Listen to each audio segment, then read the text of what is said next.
All right, let's start with the first topic.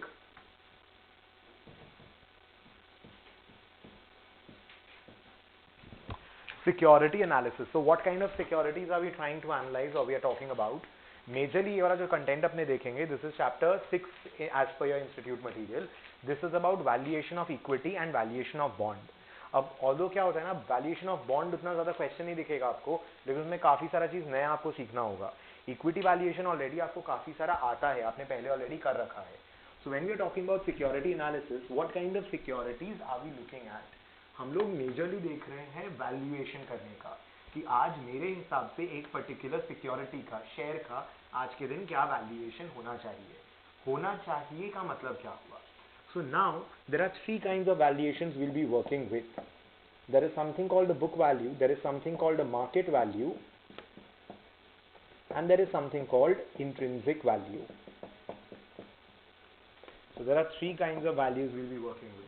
Book value जो हुआ that is as per balance sheet. So आपके books के हिसाब से जब आप सारे के सारे एसेट्स का टोटल करेंगे minus all the liabilities debt वगैरह करेंगे तो आपके पास एक इक्विटी शेयर का बुक वैल्यू यहाँ पे रहेगा. इसको divide by number of shares करेंगे तो बुक वैल्यू पर शेयर आ जाएगा मेरे पास. बुक वैल्यू मतलब value as per books. Obvious सा बात है, यहाँ पर कंपनी का गुडविल इज नॉट कंसिडर्ड. आप लोग अकाउंटिंग स्टैंडर्ड में पढ़ चुके हैं कि खाली परचेज गुडविल आता है, यहाँ पे खुद का गुडविल रेज नहीं कर सकते. कंपनी का ब्रांड इमेज कैसा है, फ्यूचर कैश फ्लोज कैसा है, वो सब तो आएगा नहीं. सोच के देखिए आज इन्फोसिस जैसा company, when you talk about a company like in Infosys, उसका एम्प्लॉइज है, 2-4 बिल्डिंग है, चेयर्स, टेबल्स, कंप्यूटर है, उसके अलावा there is no asset as such. But don't you think company का valuation is very high. Brand name है, processes in place है, वो कंपनी कितना रेवेन्यू जनरेट कर रहा है एक्सपोर्ट करके अपना IT services may not be tangible form में, लेकिन कंपनी का वैल्यू तो बहुत ज्यादा है ना. मतलब अगर आज वो कंपनी को खरीदोगे तो आपको उसका बैलेंस शीट पेपर पे क्या लिखा है उससे फर्क नहीं पड़ेगा. बेसिकली आप उसका शेयर मार्केट में क्या प्राइस दोगे उस कंपनी को खरीदने का, उसका बात करेंगे. So this is as price in the market.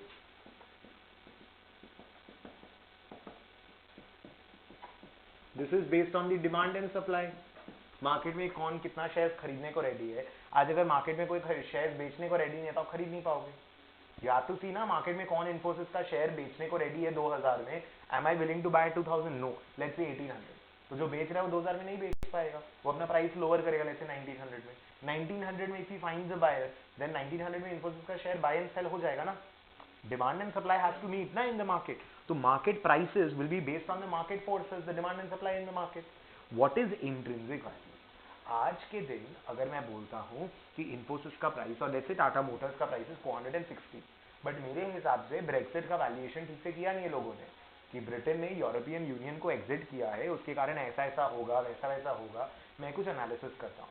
मेरे हिसाब से टाटा मोटर का प्राइस 460 की जगह 432 होना चाहिए. सपोज 460 मार्केट में है, मेरे को लगता है कि 432 होना चाहिए. एक बात बताओ, अगर मार्केट में प्राइस 460 है and you are also saying that the price should be 460, फायदा कैसे करूंगा? मैं बोलूंगा यार मार्केट में 460 प्राइस है, it should be 430. Then what? I will be able to sell the share so that when it comes down to 430 I can buy it at a cheaper price. If I think that the price is 460 in the market, it should be 500, I will buy it at 460 and sell it at 500. So if the price is already correct, I will not be able to do anything about it, right? Market में जो price चल रहा है, what is the price in the market is the market value. What should be the price based on my analysis. मैं analyse करूंगा and decide बताऊंगा कि ये प्राइस होना चाहिए. अगर आपके हिसाब से प्राइस ज्यादा होना चाहिए, you should by the security. If you think that the price should be low, you should sell the security ना. आपको लगता है कि नहीं ये 100 के लायक नहीं है, 50 के लायक है, तो बेचोगे उसको. 100 के लायक नहीं है, 200 के लायक है, तो यू विल बी बाइंग दो securities, right. So basically intrinsic value is what should be the price, what should be the value based on your analysis.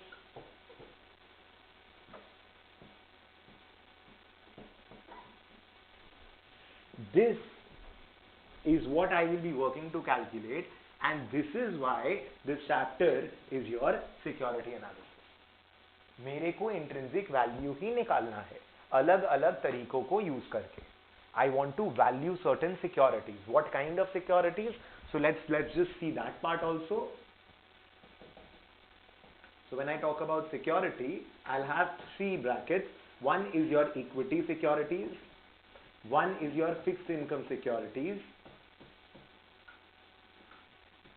उसमें लॉन्ग टर्म सिक्योरिटीज होते हैं जिनको आप डिबेंचर्स या बॉन्ड्स बोलोगे। शॉर्ट टर्म जो होते हैं वो आप चैप्टर 10 में पढ़ोगे, money market instrument.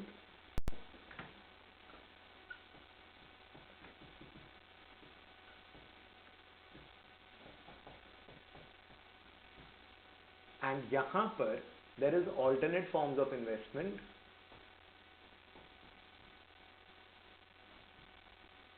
Bracket venture capital का एग्जाम है वो करेंगे, बाकी अपने को उसमें ज्यादा डिटेल में नहीं जाना है। वो चैप्टर का नाम इसीलिए मनी मार्केट कुछ लिखा हुआ है, मनी मार्केट ऑपरेशन। ये जो चैप्टर है, this is chapter 10। If you want you can put it over here so that you remember. दो तरीके का मार्केट होता है, कैपिटल मार्केट, मनी मार्केट। और कराऊंगा ये सब चीज, I will do. Capital market क्या, you are raising your capital. What is your capital? Equity share, preference share, debentures, fix income, ये कैपिटल मार्केट हुआ ना। मनी मार्केट इज जहां पर 1 ईयर से लेस के लिए पैसा रेज करते हैं, शॉर्ट टर्म फंडिंग जो करना होता है वो मनी मार्केट से होता है। So that is your money market instrument. Money market operation में short term fix income security का बात कर रहे हैं। घूम फिर के आपको डिस्काउंटिंग कंपाउंडिंग में आना होगा। So what are we doing in security analysis? We got certain kind of securities, equity securities, fix income securities that we are trying to value. Venture capital का एक आधा सम दे दिया आपको जबरदस्ती का, वी विल डू दैट। उसके अलावा what is the analysis part, what are you trying to analyse? Book value जो आपका बैलेंस शीट में वैल्यू है, मार्केट वैल्यू जिस प्राइस पर जो खरीदेगा या बेचेगा मार्केट में, वो कौन से प्राइस पर खरीदेगा या बेचेगा, that is your market value. And your intrinsic value is what you analyse to try to find out कि ये सिक्योरिटी आज के दिन मार्केट में इस प्राइस पर बिक रहा है, खरीदा जा रहा है, at what price should I buy it, what is the correct price of the security, and where there is a mismatch between the two, वहीं पे या तो अगर ये इससे बड़ा है, इंट्रिंसिक वैल्यू अगर ग्रेटर देन मार्केट वैल्यू है, इसका मतलब the security is under valued की over valued? Intrinsic value is greater than market value, the security is undervalued. Will you buy or sell? And if it is overvalued, so basically we are trying to make money. वरना क्यों analyze करेंगे, क्यों मेहनत करेंगे? पैसा बनाने के लिए, simple. So that is what we are going to do. We are just going to be talking about the valuation perspective. We are just going to be talking about the valuation perspective. Right? Take this.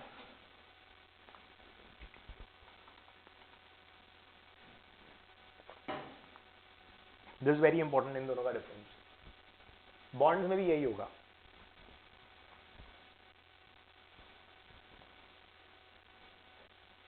बोलो confusion?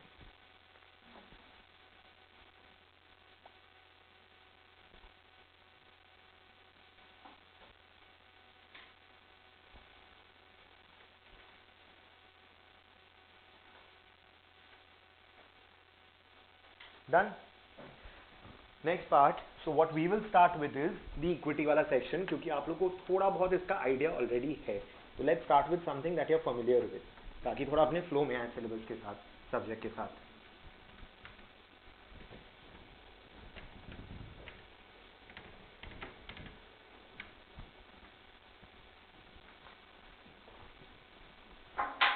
When you talk about equity shares का analysis, there are two ways in which you can do.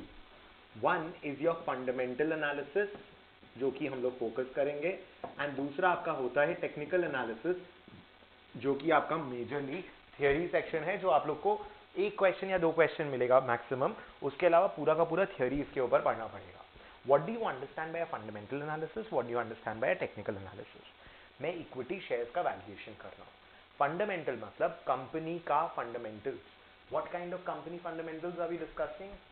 You don't have the remote here, never mind. What kind of company fundamentals are we discussing?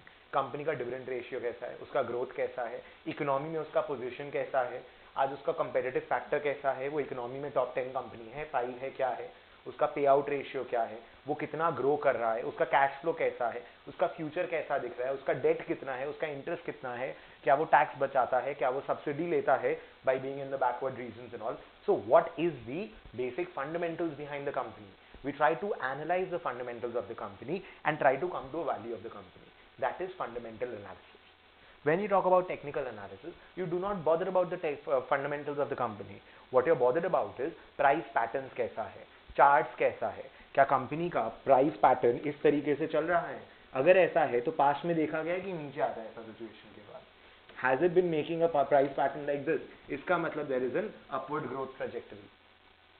So इस तरीके का और भी बहुत तरीके का charts and all available होता है.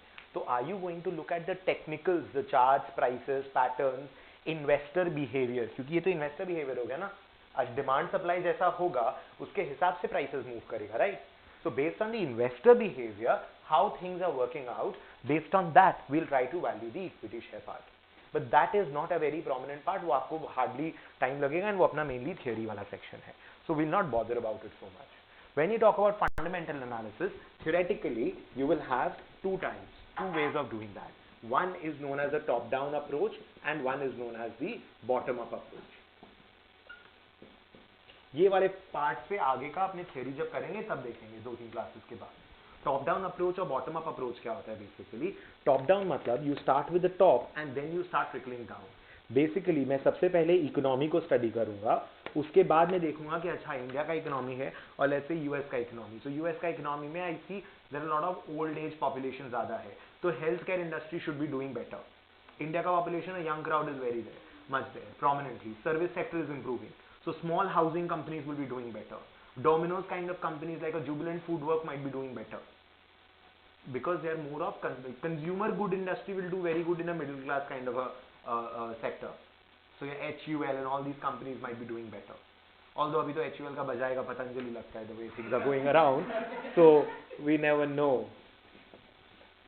So we start, then we get into the industry. Okay, I like these industries better. Within the industry, then you have 10 companies, you analyze those 10 companies and you get to the company का analysis. And bottom up में आप पहले company analyze करते हो, फिर उसका industry and फिर उसका economy. तो आप उल्टे direction में work करते हो. But when you're talking about a top-down approach, you start with the economy, then the industry and then you trickle down to the company's level. बोलिए. Okay till here, everybody. Sure. So this is simple. Now we will start with the fundamental analysis वाला part और the equity analysis का portion. Equity analysis का portion कराने का अब अपने लोग के पास बहुत सारा तरीका है जिससे अपने equity valuation करेंगे. Before I start with the equity valuation, I want you guys to have a few formats and all. Like कुछ जगह है ना, जैसे say for example a capital gearing ratio. आपको लगेगा कि सिलेबस में नहीं है, लेकिन एक क्वेश्चन आपका इंस्टी मटेरियल में है जहां पर आपका कैपिटल गियरिंग रेशियो मांग रहा है. आपको लगता है कि लेवरेज पढ़ा था आप लोग आईपीसीसी में. I don't need to bother about leverage because I am a final student. Leverage is not there in your syllabus. We have discussed the syllabus, right? There is no leverage anywhere. Degree of operating leverage will be needed somewhere in a formula. EPS will be needed somewhere in a formula. So your basics needs to be very strong, मतलब right from the very beginning. So वैसा बहुत सारा छोटा छोटा चीज है. Like Shridhar Acharya, I told you, ये वाला formula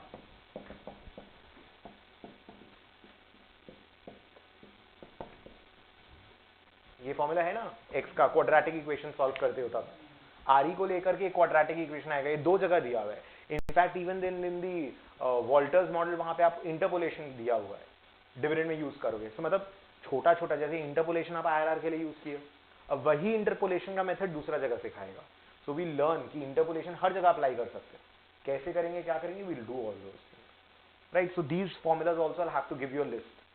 so make sure that ये मत समझिएगा कि ये चैप्टर का पार्ट नहीं है, ठीक है? Then we start off with the equity valuation. तो इक्विटी वैल्यूएशन कौन कर रहा है, क्यों कर रहा है, उसका बहुत सारा टेक्निक्स हो सकता है. इक्विटी वैल्यूएशन कौन कर रहा है, क्यों कर रहा है, उसका बहुत सारा तरीका, बहुत सारा टेक्निक्स हो सकता है. आज से फॉर एग्जांपल अपने एक छोटा सा रिटेल इन्वेस्टर का अगर बात करें, we are talking about a small retail investor. When you talk about a small retail investor, he is bothered about the dividends. आज से for example I want to buy a company, let's say I want to buy 100 shares of ITC limited. Can I control the cigarette business और the FMCG business of ITC? No. आज मेरे को ITC से क्या चाहिए? मैं आपकी company में पैसे लगाऊंगा, आप मेरे को थोड़े टाइम तक के लिए डिविडेंड दोगे, 2 साल 5 साल 7 साल बाद जब मेरा मर्जी होगा, I will sell off the company and I will get the money back. That is what my objective is, right? But say for example, we have an XYZ person, let's say Mr. Ratan Tata. He has bought Snapdeal का कुछ shares खरीदा उन्होंने, काफी सारा जगह काफी सारा कुछ खरीद रहे हैं वो. तो आज से सपोज करो वो 30% 40% शेयर खरीद रहे हैं एक कंपनी का, ठीक है. वो जो 30-40% शेयर खरीद रहे हैं उनको डिविडेंड से मतलब है नहीं. What he is bothered, he is an institutional investor, मतलब not an institutional investor, but he is a majority shareholder. He is not a retail investor. वो 200-500 खुदरा शेयर नहीं खरीदेंगे. उनको कंपनी का वैल्यूएशन इंक्रीज करना है. आज अपने आप को डिविडेंड दिलवाना है या नहीं दिलवाना है, इतना तो आप लोग लॉ एंड अकाउंट्स में कर चुके हो. That the board of directors can approve the maximum, उतना कम कर सकता है, उसको बढ़ा नहीं सकता है. शेयर होल्डर्स अप्रूव करेंगे डिविडेंड को, whatever the board of directors have recommended. तो वो तो यार अपने हिसाब से बोर्ड को बिठाएगा, बोर्ड को जैसे बोलेगा बोर्ड उनके हिसाब से काम करेगा ना. उनको अपने आप को ज्यादा डिविडेंड देना होगा, he can get that done. So he is not the one bothered about dividend, he is bothered about what, कि कंपनी किस तरीके से प्रोग्रेस कर रहा है, कंपनी का कैश फ्लो जनरेशन कैसा है, how is the company making, how much is the company making money. Because he is bothered about he is the owner of the company ना. एम्प्लॉई को सैलरी से मतलब है, मालिक को तो कंपनी कितना पैसा कमा रहा है उससे मतलब है. भले वो 1 लाख ड्रॉ कर सके या 2 लाख नहीं ड्रॉ कर सके, he doesn't bother about it. He wants that the company का valuation should go up. You're understanding the idea? So that perspective, so दोनों के लिए अगर आप valuation करेंगे तो दोनों का valuation needs to be done in a different manner. Suppose I'll give you another example. So one we are talking about that company कितना dividends pay करता है उसके basis पर करेंगे. But this relates more towards those retail investors.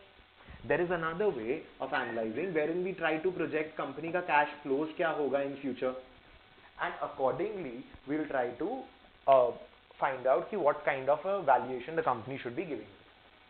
There could be other models also. Other models in the sense, let's say for example a company does not give a dividend. Let's say Flipkart. आज Flipkart का dividend model नहीं है, आज वो publicly listed नहीं, dividend नहीं देता है. आज Flipkart is a loss making company. I don't know if you know that.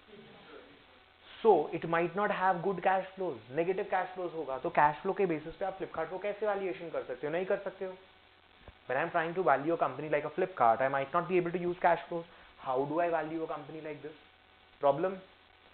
Now, isn't it possible कि eBay है, Amazon है, there are other technological or you know those online selling companies, online retail companies abroad, जिनका valuation कुछ होगा. आज उनका suppose for every 10 rupees that they sell, suppose जो company 10 रुपया बेचता है उसका वैल्यूएशन ऑन एन एवरेज उसका 20 गुना होता है, 200 होता है. कंपनी का जितना सेल्स होता है सपोज उसका 4 गुना 10 गुना जो भी है 20 times of the sales is the valuation. तो फ्लिपकार्ट का सेल्स तो अपने पता कर ही सकते हैं, उसका 20 times I can say is the valuation of Flipkart. बहुत ही बेसिक बहुत खराब तरीके से बोल रहा हूँ but still just to start off with can I say that. अच्छा आई कंपेयर, अच्छा यूके का, यूएस का, ऑस्ट्रेलिया का, मैंने बहुत सारे कंपनीज देखे. मोर और लेस उनका जो सेल्स होता है उसका 20 टाइम्स इज द प्राइस. कोई का 18 गुना, कोई का 19 गुना, कोई का 21 गुना, 18 times, 19 times, 21 times. So on an average 20 times of the sales is the value of the company. Can I calculate the sales of Flipkart? Yes of course I can. So 20 times of the Flipkart sales, can I say that is the value of the company Flipkart? Can I say so? Something of that sort. That is known as your relative valuation. Because you're trying to value a company based on the valuation of another company relative to some other company. Right? Let's say अपने 4 अलग company लिए, 4 comparable company लिए. उन चारों company का price earning ratio, price to book value ratio, price to sales ratio, price to cash flow ratio, whatever ratio you want you calculate. Flipkart हुआ, मैं Amazon, eBay, ये ऐसा वो अलीबाबा, ये सब 4-5 कंपनी का ये चारों रेशियोज कैलकुलेट किया. Then what I do, I take all the averages of all the company. मैं फ्लिपकार्ट के अर्निंग से इसको मल्टीप्लाई करूंगा, फ्लिपकार्ट का एक टेंटेटिव प्राइस मिलेगा, फ्लिपकार्ट का sales into the average price to sale ratio, I get a tentative price of Flipkart. Flipkart का book value into price to book value ratio. आज वो पब्लिक कंपनी नहीं है तो क्या हुआ, प्राइवेट का भी तो बैलेंस शीट तो प्राइवेट कंपनी का भी बनता है, बुक वैल्यू तो प्राइवेट कंपनी का भी बना पाओगे आप. उससे मल्टीप्लाई करके I can get a tentative price. Averages of all the 3-4 prices that I calculate can give me a tentative, a ballpark figure, some kind of figure कि अच्छा फ्लिपकार्ट का वैल्यू ये होना चाहिए. वरना कैसे निकालोगे फ्लिपकार्ट का वैल्यू? समझ रहे? तो something of that sort I can do in relative valuation. Then there is an earnings growth model.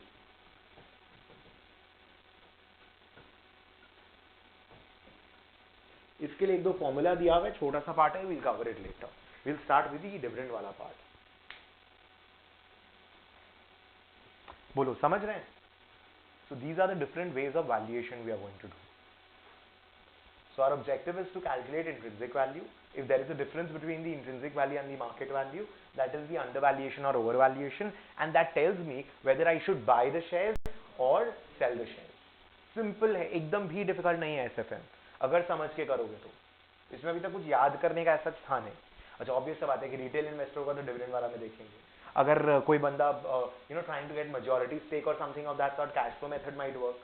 If I talk about a company which does not have a dividend history or a cash flow history, I will go for relative valuation. If the company का growth rate वगैरह is very easily determinable, maybe a very high growth oriented company or something, I'll go for an earnings growth model.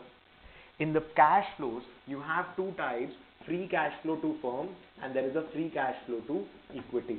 इसमें details में अपने बाद में आएंगे, इसको खाली लिख के छोड़ दो. FCFS, FCFE. अच्छा, एक चीज और नोट करके छोड़ दो. बेसिकली क्या है ना, अपने कैश फ्लोज कैलकुलेट करते हैं. फर्म का कैश फ्लोज कैलकुलेट करोगे तो किस रेट से डिस्काउंट करोगे? फर्म के डिस्काउंट रेट से. So when you calculate FCFS, you discount using KC and what you get is the value of the firm, which is equal to value debt plus value equity. And when you discount cash flow to the equity, you discount it with only the equity का rate, discount rate, and what you get is value equity. इसको एक बार खाली लिख के छोड़ दो, नहीं भी समझ में आया तो it's okay. I'll come to FCFF, FCFE का sums. I want to do the dividend वाला part today. Basically अपने क्या बोलते हैं ना, पूरा फर्म को क्या कैश फ्लो जनरेट हुआ है, उसको अपने फर्म के रेट से डिस्काउंट करेंगे. This is the discounting rate. So वो अपने को बता करके देगा कि अच्छा आप फर्म का वैल्यू क्या है. फर्म के कैश फ्लो को फर्म से रेट डिस्काउंट करके फर्म का वैल्यूएशन मिला. इक्विटी के कैश फ्लो को इक्विटी के रेट से डिस्काउंट करके इक्विटी का वैल्यूएशन मिला. बोलिए ठीक है? ये वाला डिटेल में आएंगे. We'll come in detail. I just wanted to fill this up at the same time. We will start with the dividend वाला पार्ट.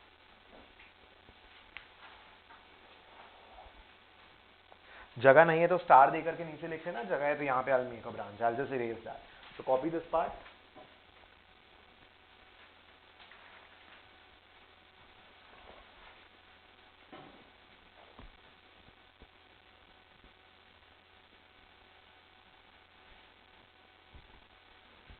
ठीक है सबको यहाँ तक? Everybody is understanding everything? I'll erase this bit. Sure.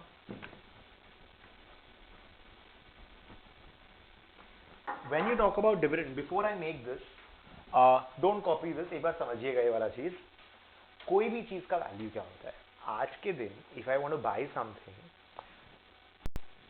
valuation of anything is equal to the present value of its future cash flows.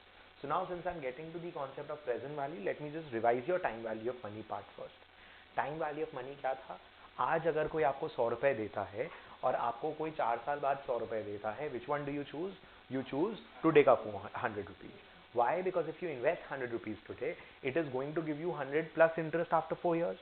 So today's 100 rupees, if I talk about time 0, if I talk about time 4, 100 rupees today is going to be worth 100 into 1 plus rate to the power 4 over here.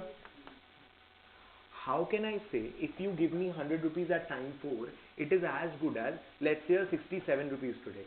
एक बार calculator में 100 divide by 1.1 to the power 4 करिएगा. You can do 100 divided by 1.4641.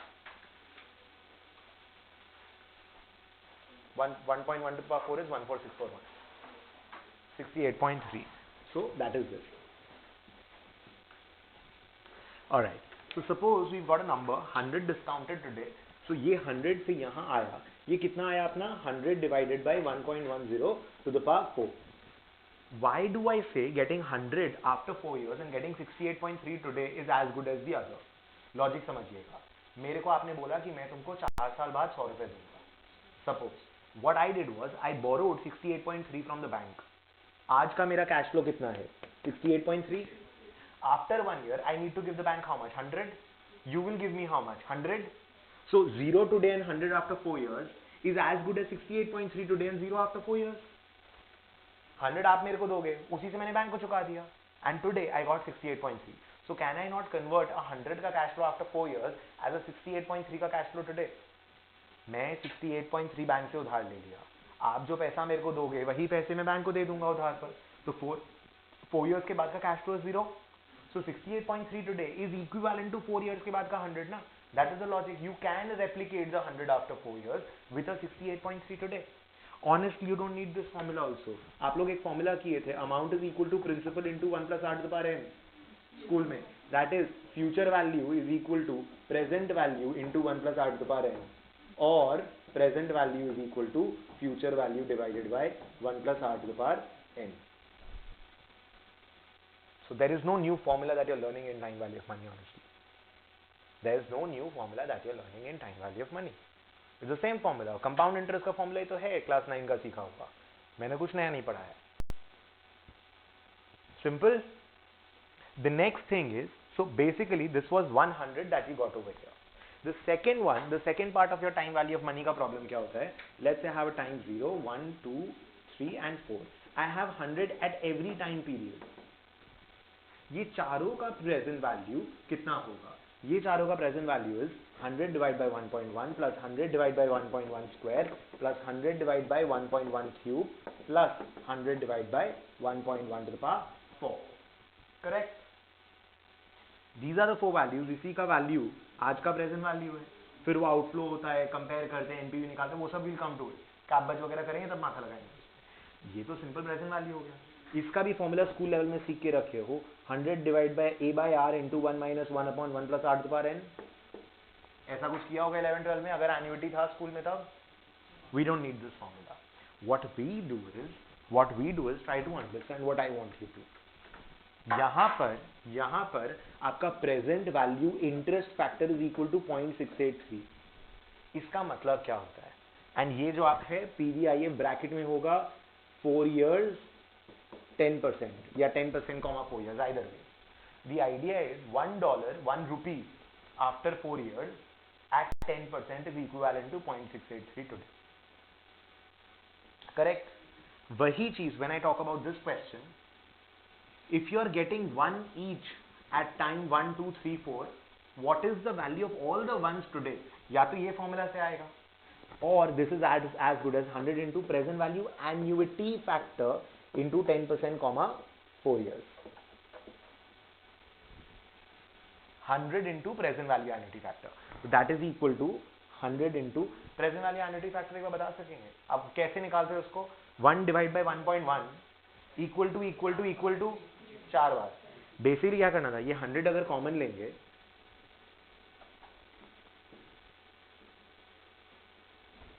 One divide by 1.1 equal to किए तो ये आया, फिर equal to और grand total करेंगे तो ये चारों का टोटल आ जाएगा. So basically $1 for 4 years at 10% rate, that is what is giving you the present value annuity factor. हाँ, कितना है बता रहे थे? 3.169. This is your present value annuity factor. अब एग्जाम में क्या होता है, पीवीआईएएफ भी बोल रहे थे, present value interest annuity factor, AFI, पता नहीं क्या क्या करते हैं. अरे माथा ही मत लगाइए. $1 से कमती है तो ऑब्वियसली इसका मतलब होगा, अगर answer $1, 1 rupee, sorry, the CFA classes the dollar, CA classes become rupees, so it becomes a little confusing at times. यहाँ पर वही चीज आपका 1 से ज्यादा होगा ना. ये 111 regular basis annuity, equal amount of cash flows at regular intervals, उसका पीवी निकाल रहे हो तो ये 111 सबके पीवीज के टोटल निकाल रहे हो ना. यहाँ पर ये पीवीएएफ है और ये पीवीआईएफ है. तो time value of money is doing what? आज का 100 रुपया और कल का 100 रुपया एक बराबर नहीं है. What do you do? Selling price minus cost price करते हो, प्रॉफिट निकलता है. 50 का सामान खरीदा, 100 में बेचा, मेरा प्रॉफिट कितना? 50. बट वही चीज now since we are little literate now, अपने लोग को पता है कि मैं 50 में खरीदा 6 महीने पहले, बेचूंगा 100 रुपए में बाद में, तो वो 50 and 100 is not of the same time. 50 का प्रेजेंट वैल्यू लेना होगा, 100 का प्रेजेंट वैल्यू, ये सब करना पड़ेगा. Basically net present value is nothing but profit. If you see NPV क्या होता है? Present value of all whatever I am getting minus present value of whatever I am paying. Present value of inflows minus present value of outflows is giving your NPV. You've done that in FM.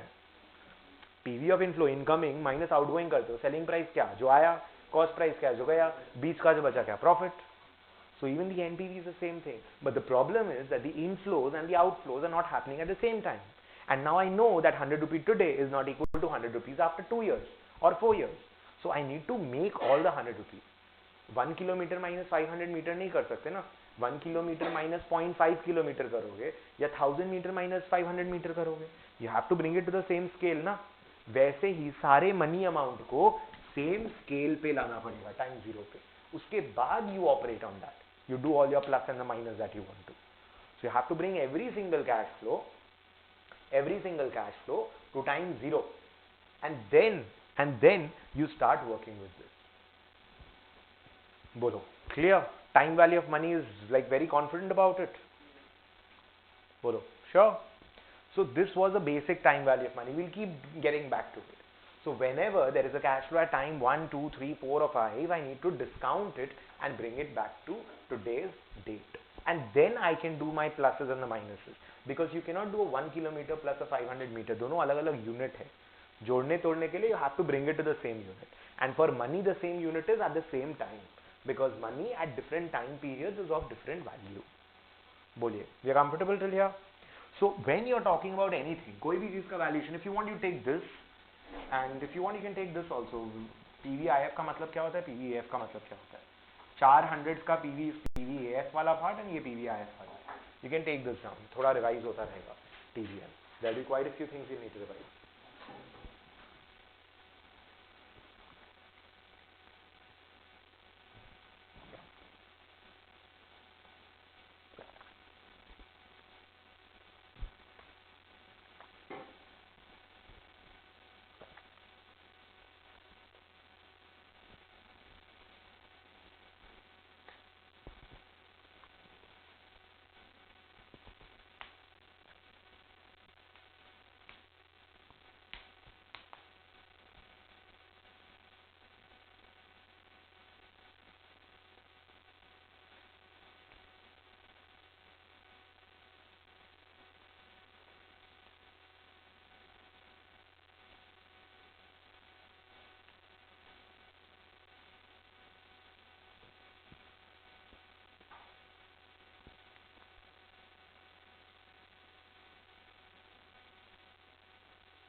We're okay till here?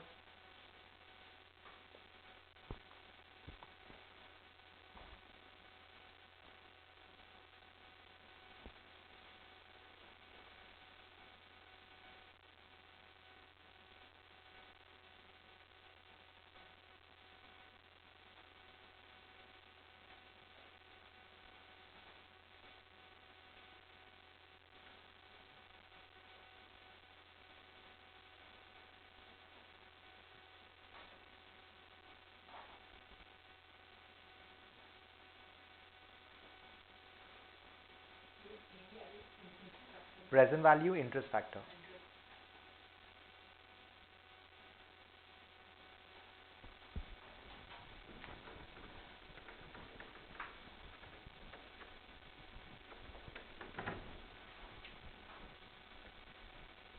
तो अपने जब कोई भी चीज का value का बात करते हैं, एनीथिंग का value is equal to present value of future cash flows. Say for example I was saying 100 का आज का कीमत 68.3. So the bank tells you that I'll give you 100 rupees after 4 years. You tell the bank कि अच्छा ठीक है मैं 68.3 आपको आज दूंगा. उसके बदले में आप मेरे को फ्यूचर में 100 दे देना. So anything का value today is as good as the present value of all the future cash flows. अब ऑब्वियस सा बात है, आपको सपोज एक ऑप्शन देता है बैंक कि मैं आपको 4 इयर्स के बाद में 100 दूंगा. दूसरा ऑप्शन आपको बैंक की जगह लेट्स से एक XYZ सिक्योरिटी देता है. वो आपको सिक्योरिटी बोलता है I will also give you 100 after 4 years. आप उसको क्या बोलते हो, आप 68.3. अगर ये भी बोलता है कि ठीक है तुम मेरे को 68.3 में तुम मेरा शेयर खरीदो, आई will give you 100 after 4 years. कौन सा ऑप्शन आप चूज करेंगे? बैंक का चूज करेंगे. तुरंत बोल रहे बैंक, क्यों? रिस्क कम है. सो इसका मतलब अगर मैं आपको बोलता हूं कि एक सिक्योरिटी को आप लेट्स से 4 इयर्स के बाद में आप 100 रुपए में बेच पाओगे, तो उसके लिए you are not willing to give 68.3, मतलब I have to reduce this value to let's say 50 55 और समथिंग, तब आप बोलोगे हाँ ठीक है अब मैं सिक्योरिटी ले लूंगा। क्यों? लालच आ गया। Because over here you are getting a 10% return. This 100 divided by 68.3, 100 divided by 1.1 to the power 4 was giving 68.3. This 100 divided by 1 plus r to the power 4 is giving you 50. Obviously, when you divided 100 divided by 1.10 to the power 4 जब 68.3 था, तो ये जो rate of interest होगा, ये जो rate होगा, that is more than 10%. जब 100 को 10% से 4 बार डिस्काउंट करके 68.3 आ रहा है, तो obviously when you discount this 100 you must be discounting at a much higher rate by the same 4 times to get a 50 का amount. The denominator has to go up in order for this value to come down. Why do you ask for higher return? Because you said that bank is giving me less risk, why should I invest in equity? So when I ask you to take a higher risk, you want a higher return, only then you will take this. So the first and the foremost thing, it's a very basic concept, portfolio में भी लगेगा इसमें भी, higher the risk, higher the return required. खाली फोकट का कोई नहीं इन्वेस्ट करता है, खाली फोकट का कोई इन्वेस्ट नहीं करेगा इक्विटी में until unless you give them the extra return bit. That you take extra return, only then if you give me extra return, only then will I take extra risk and invest in your company. Otherwise I'll go to the bank and invest in FD. Why will I invest with you? आपका तो कोई guarantee नहीं है ना return का, या तो आप मेरे को लालच दो या तो फिर आप छोड़ दो। So higher risk higher return, इसका मतलब जैसा कैश फ्लो होगा फ्यूचर का वैसे ही रेट से डिस्काउंट करेंगे। The kind of cash flows in future, the kind of discounting rate you will use. So make this one and उसके नीचे ये लिखिएगा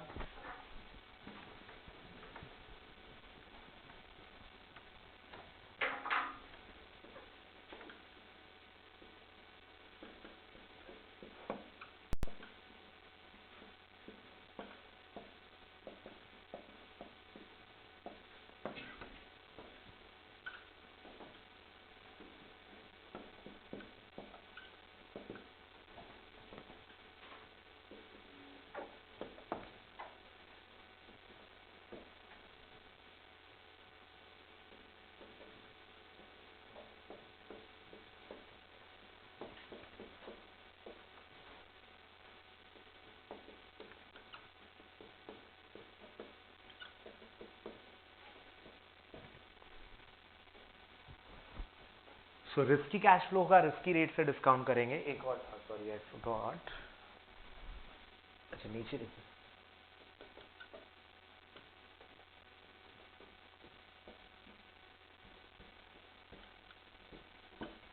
रिस्क फ्री कैश फ्लो होगा तो रिस्क फ्री रेट से, बैंक का कैश फ्लो होगा, बैंक का रिस्की नहीं है तो रिस्क फ्री रेट से टानेंगे उसको, आरएफ डिनोट करते हैं अपने रिस्क फ्री रेट को, RF. So risky cash flow risky rate, nominal cash flow nominal rate, real cash flow real rate. Nominal and real I've not done, I know.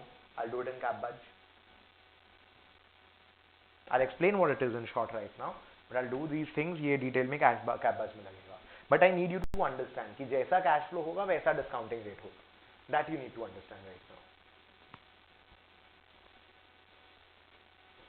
कि जिस तरीके का cash flow होगा आपका, उसी तरीके का discount rate से आप उसको discount करेंगे.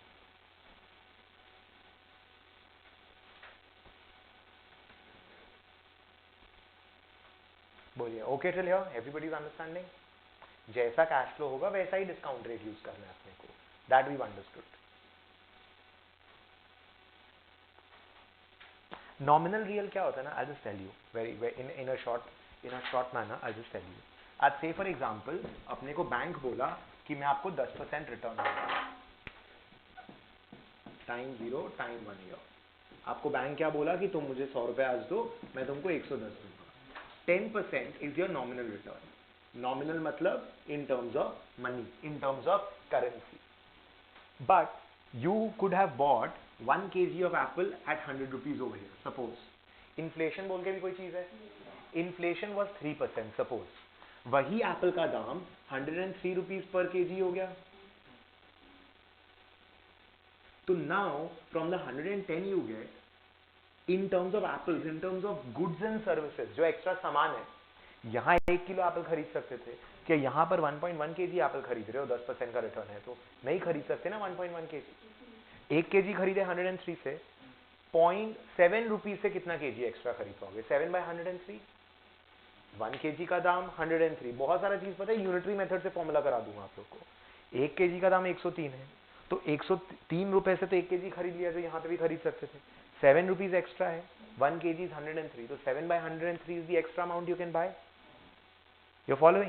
Real terms में, in terms of goods and services, your purchasing power के terms में, what is the return? That 7/103 is your return ना, because that is the extra apples you can buy. 3 तो आपको inflation के कारण ही मिल गया. So your nominal rate is equal to real rate plus inflation rate. 10% is approximately equal to 3% plus 7%. 3% is your inflation rate, 7% is your real rate. So if I say, you can take this part down, but your nominal rate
कौन सा बोलो?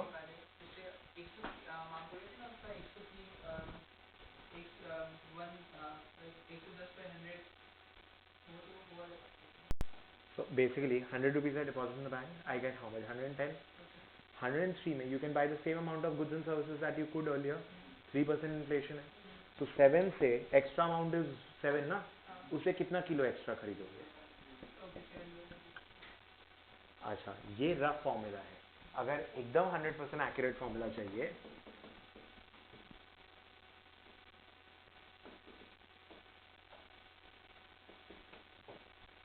That is the exact formula. क्योंकि ऐसे आप देख रहे हो 10% में आपको रिटर्न मिला, तो that was 7% of the extra stuff you could bought plus 3% of the inflation, but 7 is not exactly 7% ना, इट्स 7/103। उसके लिए 1 plus nominal is equal to 1 plus real into 1 plus inflation. अलग कलर से वो ऐड करना तो वो कर दो। This is a more accurate formula.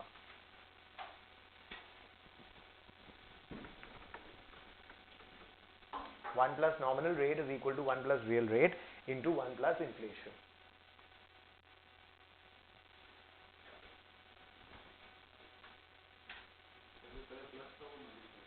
जो पहले प्लस था मल्टीप्लाई हो, सो ये फैक्टर के टर्म्स है। 1 बिकम्स 1.1, इन्फ्लेशन से समान becomes 1.3, and that's your real rate, the balance. उसमें वो कंपाउंडिंग का इफेक्ट नहीं आया था पहले वाले में, वो रफली आपको एक एस्टिमेशन दे देता है। This is more accurate. 100 becomes 110, 100 का समान becomes 103. So what is the amount of extra stuff you can buy? 110/103 करो, वो 1 प्लस है, 1 से माइनस करोगे तो 7/103 रह जाएगा ना, and that will give you the real rate. 100 becomes 110 is equal to 1 plus real rate into 1 plus inflation, that is 100 plus 3, 103 इधर ले आओ, इसका -1 आ जाएगा, तो ये क्या होगा? 7/103 आया कि नहीं? वही तो कर रहे थे अपने, वही तो वो था अपना return, real rate. Now, these are the things wherein you need to sit at home and actually spend time कि यार ये 100 था, अगर ये लेते 3% तो क्या होता. So try to manipulate, try to work with these figures. अपना टाइम ज्यादा स्पेंड करो, बिकॉज जो खुद से निकाल पाओगे ना, that is going to help you more. Although we are going to do everything, but still एक और चीज करने का आपको बताना भूल गया. One more thing while you are studying, या तो लास्ट पेज में या कोई भी एक मिडिल शीट रख के रखो और उसके ऊपर में लिख के रखना mistakes. Now what you do is, बहुत सारे सामने होगा कि आप एक ही गलती काफी बार करते हैं अपने. There are mistakes which you know that you make those. If you have a list of those mistakes, what will happen is exam time में पढ़ के जाओगे ना कि अच्छा ये गलती नहीं करना है, यहाँ पे माइनस साइन का गलती मत करना, ये वाला गलती मत कर देना. तो वो बताऊंगा धीरे धीरे जब आएगा कि these are the mistakes you make very often, students make very often. So if we consciously know कि these are the mistakes I make regularly, and if I know exam के पहले कि ये mistake नहीं करना है, तो आप वो mistake नहीं करके आएंगे exam में. So if you know, cost में काम आता है. कई बार क्या होता है, सेमी वेरिएबल है कि नहीं ये देखो, पर annum है कि नहीं वो देखो. So there are few places where we always make an error. So have those list of mistakes with you. It will help. That you can do. That will help a lot. Now let's come to the dividend वाला part. Dividend वाला चीज के लिए I just need you to understand one small concept. कोई भी चीज का value is equal to future cash flows का प्रेजेंट वैल्यू. तो आज मैं अगर शेयर खरीदूंगा तो किस प्राइस पे खरीदूंगा? शेयर को खरीदने के लिए जो फ्यूचर में मेरे को डिविडेंड या जो कुछ भी मिलेगा फ्यूचर में, उसका प्रेजेंट वैल्यू जो होगा उतना मैं शेयर खरीदने को राजी होऊंगा. हाँ, अब आप बोलेंगे कि यार आपको डिविडेंड मिल रहा है तो उसका प्रेजेंट वैल्यू खरीदेंगे तो फायदा क्या? That is your question. That if I'm buying a share at 100 and the future cash flows is also going to give me 100, what is the फायदा? मैं जो प्रेजेंट वैल्यू लूंगा वो 10% पे नहीं लूंगा. कंपनी जितना रिस्की होगा तो I will take the present value discounting at 14%, 16%. जो डिस्काउंट कर रहा हूँ 14% पे, वो 14% मेरा फायदा हुआ ना, मेरा रिटर्न हुआ ना. कमती रिस्की स्टॉक होगा तो उसको 12% पे डिस्काउंट करके फायदा निकालूंगा, उसका वैल्यू निकालूंगा. ज्यादा रिस्की स्टॉक होगा तो 14 या 16% पर डिस्काउंट करूंगा. तो जितना ज्यादा मेरा रिस्की स्टॉक होगा उतना ज्यादा हायर रेट पे डिस्काउंट करके वैल्यूएशन निकालूंगा शेयर का. So basically that when I take the present value of the stock, so if I take let's say 10 and 4-5 ठो लिया, उसका प्रेजेंट वैल्यू अगर 30 आया, तो जो 30 को आज इन्वेस्ट करूंगा उससे जो 10 करके मेरे को 50 या 60 मिलेगा, वो 20 तो मेरा फायदा हुआ, दैट एक्स्ट्रा. सो माई फायदा is there. So what is the value of anything? Value of anything is the present value of future cash flows. Even bond का वैल्यूएशन करोगे, इक्विटी का वैल्यूएशन करोगे, दूसरा चैप्टर में आई थिंक एक दो जगह कुछ और आएगा, कैपिटल बजटिंग करोगे, कोई भी चीज का valuation is equal to what? The present value of its future cash flows. Of course when you take the present value, you take it at the rate, उसका कॉरेस्पॉन्डिंग रेट. ज्यादा risky cash flow ज्यादा risky rate, higher rate. कमती risky cash flow कमती discounting rate. बोलो clear? तो वो तो cash flow जैसा होगा उसके अकॉर्डिंगली अपने डिस्काउंट करेंगे, लेकिन किसी भी चीज का value is equal to PV of future cash flow. If a company, if a bond, if a stock, let's say a bank tells me I will give you 100 for 15 years आप at the age of 60, तो वो 60 के बाद से जो 100 है उसका present value आज के दिन निकालूंगा. That is the amount I will be willing to invest in the bank ना. कोई भी चीज का वैल्यू हो, it is equal to PV of future cash flow. ये बात मानते कि नहीं? This part is okay. Now कोई भी शेयर का वैल्यू, ये एक फॉर्मूला कराऊंगा, आपका चारों तरीके का फॉर्मूला हो जाएगा डिविडेंड का. So when I talk about a share, let me write share का value as P0. So when I talk about intrinsic value, I always will denote it as P0. Formulas आप अपने handwriting अपने हिसाब से लिखिएगा, वो better होगा. Although formula sheets you will get a little later, but then formulas if you make it in your handwriting, it's always better. Because क्या होगा, इंट्रिंसिक वैल्यू P0 कहीं दिया है बुक में, इंस्टीट्यूट मैथ में, कहीं पे आपका वो P0 को कुछ और यूज कर रहा है, कहीं मार्केट प्राइस लिखेगा, कहीं IV0 लिखेगा, कोई जगह IV0 लिखा है, कोई P0 लिखा है. आप एक ही चीज को एक ही नाम से यूज करो ना, 100 नाम से करोगे और कंफ्यूज हो जाओगे. So it's better to denote one thing with just one abbreviation, with one denotation. This is the price today at time 0, price of the share. What it should be, intrinsic value. I will calculate intrinsic value, okay? So P0 is what the price should be. That should be equal to, अब एक बात बताइए, equity share का maturity क्या होता है, 10 years की 15 years? होता नहीं है, infinity. Exactly. So when I talk about a P0, that is equal to D1 plus D2 plus D3, which goes on up to infinity. Obviously, I'll have to discount it. 100 rupee today and 100 rupee tomorrow is not the same. बोलिए, ये general formula work कर रहा है. कि कोई भी security, अच्छा अपने रिटेल इन्वेस्टर के पर्सपेक्टिव से सोचते हैं, आप आज अगर इटर्निटी तक कंपनी को होल्ड करके रखोगे तो कंपनी आपको डिविडेंड ही देगा ना. So the value of the company today should be equal to all the future dividends. बोलिए this part is okay. Now if this is okay, understand one thing, there was a formula, एक infinite GP series, you don't need this formula, I am just trying to derive it for you. Infinite geometric progression का formula used to be a divide by 1 minus r. ये आप लोग 9, 10 या 11, 12 में किए हैं, AP GP का समेशन. जिन लोग को नहीं याद है इट्स ओके, जिन लोग को याद है उनके लिए प्रूव करने का कोशिश कर रहा हूँ इस formula. You don't need this, not in syllabus, but still I want to do it for those who remember 11, 12 का. ये मतलब बेसिकली हाफ प्लस 1/6 प्लस 1/80, ये क्या कर रहे हो, 1/3 से मल्टीप्लाई कर रहे हो हर एक नंबर को. ये इन्फिनिटी तक जाएगा तो इसका वैल्यू क्या होगा पता है, a that is the first term divided by 1 minus 1/3, 2/3 आएगा, ऊपर जाएगा 3/4. तो ये टोटल सीरीज का समेशन इज 3/4. ये इनफाइनाइट जीपी का 11, 12 में जिन लोग को याद है वो लोग किए होंगे. First term divided by 1 minus जिस टर्म से आपको रेगुलरली आप मल्टीप्लाई करो, the ratio term, correct, that is a by 1 minus r. This is also an infinite series, right. This is also an infinite series, correct. इस series का भी summation अगर मैं करना चाहूं तो आई can do it. a that is the first term is v1 divided by 1 minus r. Now 1 minus r, गलत लिख रहा हूं फॉर्मूला, मत कॉपी करिएगा. 1 माइनस r, r क्या होगा, अब एक कंपनी स्टैटिक तो नहीं होता, स्टैटिक मतलब स्टैग्नेंट, आज डिविडेंड दे रहा है, कंपनी तो री इन्वेस्ट करता है ना अपने आप में बार बार. आज मैंने 100 रुपया प्रॉफिट कमाया, मैं 40 दे दूंगा, खर्च कर लूंगा, 60 को वापस री इन्वेस्ट करूंगा अपनी कंपनी में. I'll try to grow.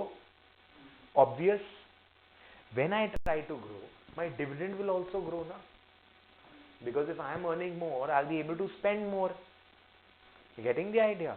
So, don't you think the company का growth rate के हिसाब से dividend grow करेगा? If the company is reinvesting, let's say I'll say the growth rate is 6%. So every year the dividend will also grow by 6%. So that is my rate kind of a thing. So हिसाब से d1 by 1 minus g कर सकता हूँ. g कैसे निकलेगा वो भी करेंगे step by step. But the problem is ये हर चीज का समेशन करता है. क्या इसने प्रेजेंट वैल्यू में दिमाग लगाया? नहीं लगाया. मेरे को तो प्रेजेंट वैल्यू वाला पार्ट भी चाहिए ना. I need the summation of all the dividends up to infinity, but I want that present value. बोलो क्लियर. प्रेजेंट वैल्यू वाला नौटंकी के कारण ये करना पड़ता. दिस गिव्स यू, ये फॉर्मूला तुम लोग का किया हुआ है आईपीसीसी में. If you remember, constant growth model, Gordon growth model करके ये formula P0 is equal to D1 by RE minus G कर रखे हो ये formula. This is done in IPCC. It comes from this. Exact derivation obviously we cannot do it in the class right now, but this is exactly where it comes from. Infinite GP का जो summation का formula होता है वहां से आपका Gordon growth model या constant growth model बोलते हैं. So first one is your constant growth model. Constant growth model का फॉर्मूला के लिए ही ये इनफाइनाइट जीपी से ये वाला formula you get. Constant growth model P0 is equal to D1 divided by RE minus G. It is important. Why is it called constant growth model? Because अगर आपका growth rate शुरू में 10% है, फिर 6% है, फिर 5% है, in that case you cannot use this formula, right? The growth rate that you are using has to be constant. The growth rate that you are using has to be constant. वरना ये formula नहीं काम करेगा ना आपके लिए. इसमें थोड़ा सा मेरे को टांग अड़ाने का आदत ज्यादा है. तो इसमें एक और प्रॉब्लम होता था, आप लोग पढ़े कि नहीं आईपीसीसी में, I don't know. RE greater than G का एक अजम्पशन होता था, क्योंकि आरई अगर ग्रेटर देन जी नहीं होगा तब तो कंपनी का वैल्यूएशन नेगेटिव हो जाएगा. There used to be an assumption that required rate of return, RE, that is the return you need on equity, is greater than the growth rate. Everybody is following? Sure. But ये assumption नहीं है, fact है मेरे हिसाब से. अब fact क्यों है आप बताओ?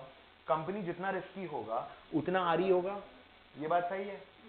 अब एक बात बताओ, शॉर्ट टर्म में तो पॉसिबल है कि मेरे को कुछ ऐसा मिला जिसमें मैं 20% ग्रोथ कर रहा हूँ, but don't you think super normal growth is not possible in the long term? आपको क्या लगता है, अगर आप रिस्क कम लेंगे आपको 20% का ग्रोथ मिल जाएगा हमेशा के लिए? नहीं मिल सकता ना कम रिस्क लेकर। हाँ 2 महीना 4 महीना 6 महीना, जब तक बाकी लोग देख नहीं लेते कि अच्छा ये बंदा यहाँ पे बहुत पैसा कमा रहा है, जिस इंडस्ट्री में जैसा ज्यादा पैसा मिलेगा लोग उसमें जाके कूदते हैं। Wherever you will make supernormal profit, everybody will come and grab the opportunity to make supernormal profits and grab it away. So in the long term, without taking high risk, you cannot have high growth. So if your RE has to be greater than G in the long term. Short term it is possible your G is more than RE, but long term में constant up to infinity you cannot have high growth. Without risk लिए you cannot have high growth up to infinity, क्योंकि यहाँ पर अपने growth का बात कर रहे हैं infinity तक। So in a manner, if you see, don't you see ये वाला जो फॉर्मूला यूज करें हैं, कांस्टेंट ग्रोथ किन कंपनियों का होगा, कंपनीज का होगा, which are mature companies, because if the companies are startup kind, they'll be growing at a high rate, then they will stagnate ना। So इसका मतलब for a mature company, this kind of a approach is more appropriate. Now what happens is these people they've started giving questions part 1, part 2, part 3. Why is this model appropriate? 2 mark का question देने लग गया आजकल। आप लोग अगर दिमाग नहीं लगाएंगे, trust me, your paper is not gonna work out. Don't complain papers are difficult and all. मतलब in general, I'm not saying to you guys because you've not attempted the paper, but CA final लोग का ना attempts बहुत जन का बहुत होता है। मैं ये नहीं बोलता हूँ कि वो लोग मेहनत नहीं करते। People work very hard. Even I have worked and struggled very hard for CA final. But at the same time, I'm telling you, these are the things which will get you cleared in the first attempt. And everybody has to clear in the first attempt. Understand that. वो 4 महीना you don't want it to repeat. That is the only reason why I was like, कि नहीं यार ये 4 महीना वापस ऐसे घर पे नहीं बैठ सकते, दिमाग खराब हो जाएगा, अभी दे के निकलना पड़ेगा। मतलब it's so irritating to sit at home for those 4 months. So these things you understand these things. 2 mark का क्वेश्चन देता है, why did you use this model? जो नए क्वेश्चन प्रैक्टिस फाइनल नॉल में है, you see give an explanation for this 1 mark 2 mark. एक line लिखने का 1 मार्क मिल जाएगा। ये सब चीज ध्यान में रखना है। तो mature companies के लिए makes more sense ना, because the growth has stagnated there. कौन सा वाला बताओ? RE has to be greater than G. देख, अगर कंपनी का रिस्क हाई होगा तो RE हाई होगा। You cannot just have a high growth without taking risk. तो अगर रिस्क हाई होगा तो RE has to be greater. तो ऐसा नहीं है कि you can have a high growth without taking risk. Risk कम होगा तो RE कम होगा। RE will depend on the risk ना, high risk high return. ये तो required return है अपना। तो your RE cannot be less than G. So I was trying to explain कि assumption नहीं है, this has to be it. And ये बहुत logical है। There's a very economical, logical explanation. Now, so we got this formula. अभी ना सारा formula इसी का वैरायटी है, इसका वेरिएशन है और कुछ नहीं है, समझिएगा। Can I say जब P0 D1 ऑनवर्ड सारा फ्यूचर कैश फ्लोज का पीवी है, क्या मैं बोल सकता हूं कि टाइम जब P0 पे D1 ऑनवर्ड का कैश फ्लोज का डिविडेंड्स का पीवी है, तो टाइम 1 पे price of stock at time 1 is D2 onwards का PV? Can I not say that? जब टाइम 0 पे टाइम 1 के डिविडेंड ऑनवर्ड्स का पीवी इज आज का प्राइस इज अगले साल से लेकर सारा डिविडेंड का प्रेजेंट वैल्यू। तो अगले साल जो शेयर प्राइस होगा वो टाइम 2 ऑनवर्ड्स का डिविडेंड के आगे से इंफिनिटी तक का पीवी होगा। बोल सकता हूं P0 is D1 plus D2 plus D3 infinity तक। आज का प्राइस अगले साल ऑनवर्ड्स डिविडेंड का, क्योंकि आज का डिविडेंड मेरे को मिल चुका है, तो आज का जो प्राइस है आज का डिविडेंड मिलने के बाद का है। फ्यूचर कैश फ्लो का पीवी, आज का कैश फ्लो का पीवी नहीं होता है।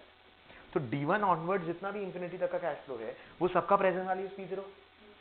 D1 के टाइम पर टाइम 1 पे D2 ऑनवर्ड्स इंफिनिटी तक का जो पीवी होगा वो प्राइस एट टाइम 1 ही होगा ना। टाइम 1 पे प्राइस कितना होगा? D2 ऑनवर्ड्स का पीवी। तो जब आज का price is D1 plus D2 till infinity तक का पीवी, तो क्या मैं ऐसा नहीं कर सकता कि P0 is equal to D1 plus P1 by 1 plus RE, क्योंकि P1 के अंदर तो घुसा हुआ है D2 ऑनवर्ड्स का पीवी।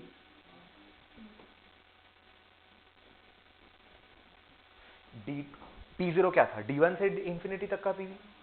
मैं इसको अलग कर दिया और ये पूरा टोटल समेशन को अलग कर दिया और उसका पीवी ले लिया, ले ही सकता हूं।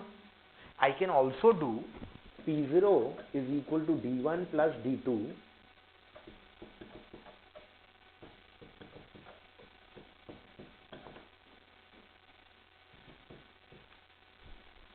वो भी कर सकता हूं। ये दोनों अलग से ले लिया और D3 ऑनवर्ड्स का पीवी जो है वो P2 हो गया, उसका पीवी भी कर सकता हूं। क्या चीज? तो कहाँ लूंगा बताओ? तो अलग से भी करूंगा तो P2 by 1 plus RE square ही तो करूंगा. D2 by 1 plus RE whole square plus P2 by 1 plus RE whole square. He same कि आप कैसे एक साथ कर दिए. तो D2 by 1 plus RE whole square, P2 by 1 plus RE whole square is D2 plus P2 by 1 plus RE whole square. I can do that. I can also. So now when I have a one stage DDM, dividend discount model बोलते हैं इसको. क्यों? क्योंकि dividend को discount करके वो model के हिसाब से प्राइस निकालना हो शेयर का, इसलिए इसको डिविडेंड डिस्काउंट मॉडल बोलते हैं. वन स्टेज डीडीएम बात करोगे तो P0 is equal to D1 plus P1 by 1 plus RE. Two stage का बात करोगे तो the same formula right is as P0 is equal to D1 by 1 plus RE plus D2 by 1 plus.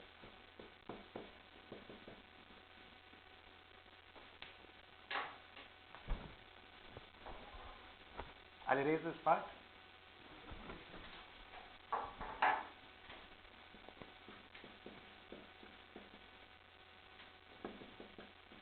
इसका यहाँ पर लिख दे रहा हूँ तो आप कॉपी कर लो ताकि वहाँ जगह नहीं है मेरे पास.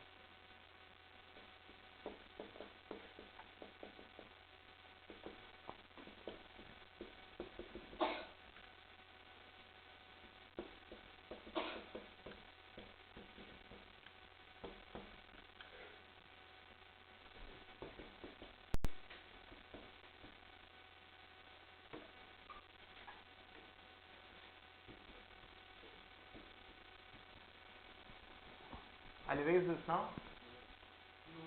ठीक. ये फॉर्मूला कंप्लीट नहीं हुआ अभी. ठीक है.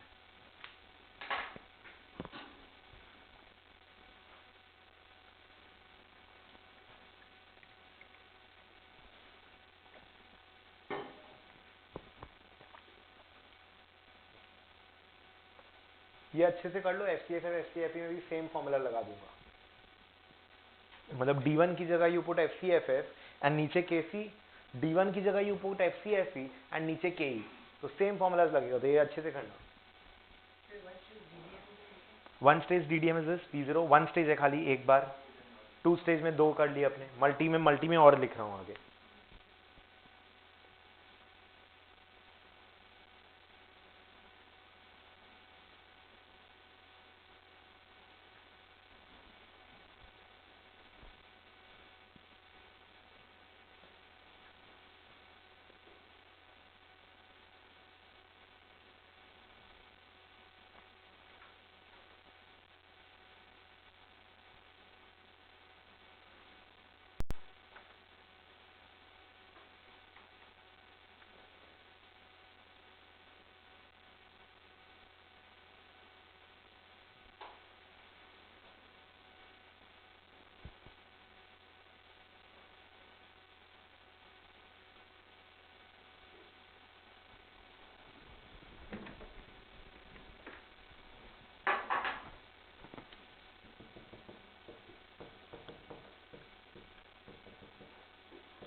डन. चलिए नीचे वाला फॉर्मूला कंप्लीट कर लीजिएगा.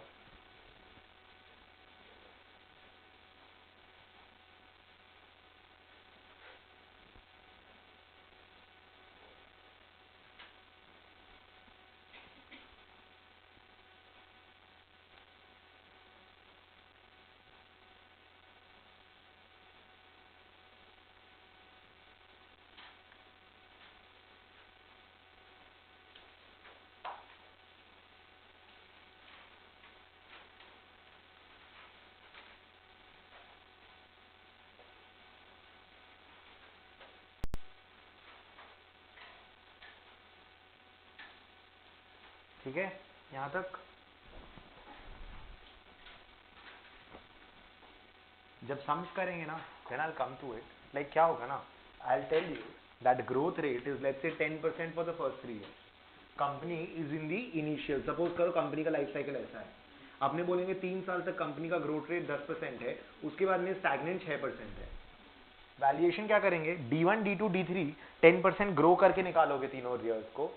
D4 के टाइम पे क्या हो जाएगा ना, D4 प्लस P4 करना पड़ेगा, P4 will be D5 by RE minus G।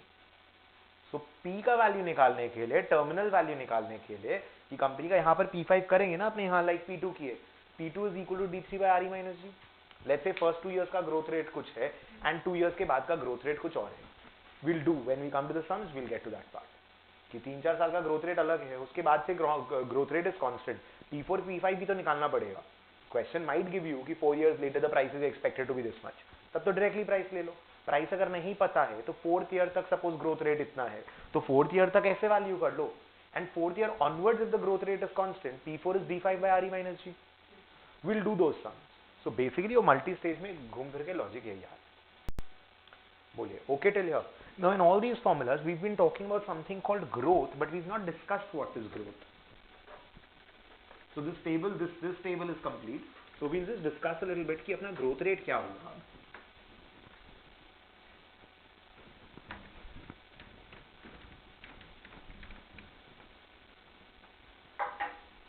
Suppose करिए your company has got assets worth 100, ठीक है। कंपनी का return on equity is equal to 20%। Assets नहीं, कंपनी का इक्विटी का ही बात करते हैं। लेट्स से कंपनी का equity is equal to 100, company का रिटर्न ऑन इक्विटी इज 20%, ठीक है। अच्छा, रिटर्न ऑन इक्विटी का मतलब क्या हुआ, net profit divided by equity. Net profit कहां से आएगा, बैलेंस शीट पीएल। इक्विटी कहां से आएगा, balance sheet PL, not market price. I will make those differences also. Return on equity का जब बात करते हैं, so your ROE is equal to net profit or your return divided by equity। ये जो इक्विटी है दैट इज बुक वैल्यू, ठीक है। तो सपोज 20% है। Now I tell you there is something called a dividend pay out ratio and a retention ratio. Out of that company made a profit of 20%, so company का profit कितना होगा। Suppose करो interest tax wax सब दे चुका है, वो सब में नहीं जा रहे अभी। एक बार कंपनी का प्रॉफिट 20 हुआ, out of that the company gives a dividend of 40%। जितना भी कंपनी कमाई करता है ना, उसका 40% कंपनी डिविडेंड दे देता है, बांट देता है। जो 60% ऑफ द अमाउंट होता है उसको कंपनी रिटेन कर लेता है। So the dividend divided by the profit वाला part, by the net profit if you can say, और द अर्निंग्स अवेलेबल और the earnings per share. Let's say we talk about कि एक शेयर पे company कितना डिविडेंड देता है, divided by company पूरा कमाई कितना की है पूरा शेयर पे। We can call this as dividend pay out ratio. I will give you these ratios एक साथ, डोंट वरी। जितना पोर्शन वो डिविडेंड बांट रहा है वो डिविडेंड पे आउट रेशियो हुआ, जितना रिटेन कर रहा है वो रिटेंशन रेशियो हुआ। 1 minus dividend per share by earning per share. ये फॉर्मूला लिख दूंगा, अभी मत करिएगा कॉपी, ठीक है। मतलब 20 में से suppose I am saying that dividend pay out ratio is equal to 40%, मतलब 20 का 40% बांटेगा, 8 का डिविडेंड बांटेगा, 12 का रिटेंशन होगा। नेक्स्ट ईयर का सोच के देखिए, उसका इक्विटी 112 हो गया ना, 100 का इक्विटी पड़ा था। देखो 20 का कमाई किया तो इक्विटी कितना होगा 100 का इक्विटी था, 20 का प्रॉफिट किया, my equity is total 120। Out of that I distributed 8 का dividend, the remaining equity which means how much 112। So out of that 112, next year again, assuming that I'll be earning the same rate, I will be earning 20% of 20% of that 112. Now I was still earning 20 even earlier. Now I am earning what, 20% of that 12 wala part extra. I am earning 20% of that 12 wala part extra na. 12 wala part is what, 60% of the amount retained of the earnings that I was making. My growth, my earnings, if you talk about the earnings, it's going to be 112 into 20%, right? 112 कैसे आया? 100 plus you have done 60% of this. So 100 plus 60% into for 20%, that is your 12% is your growth rate. Your earning will turn out to be accordingly, right? मेरा 60% retain करने का, 60% मैंने retain किया of the profits, and 20% is what I earn on that extra 12. So I'm earning 20% on that extra 12. That is how much? 12 के ऊपर जो extra 20% on 100 you earn. ये 112 into 20% करोगे कितना आएगा? दैट विल गिव यू, एक बार बताना कैलकुलेटर पे, वैसे आपका देगा 20 प्लस 4.8, 24.8 आएगा। 112 इंटू 20% कितना है? 24.8। कैसे आया? 100 जो पहले था उस पर 20% कमाए 20, एंड जो 12 के ऊपर 20% कमाए 4.8। Your earnings increase from 20 to 24.8। What is the percentage increase? Your earnings increase from 20 to 24.8। Increase is 4.8 ना? What is the percentage increase? That is 20।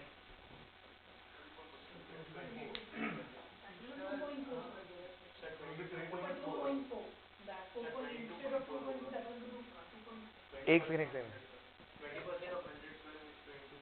22.4 है क्या? सॉरी,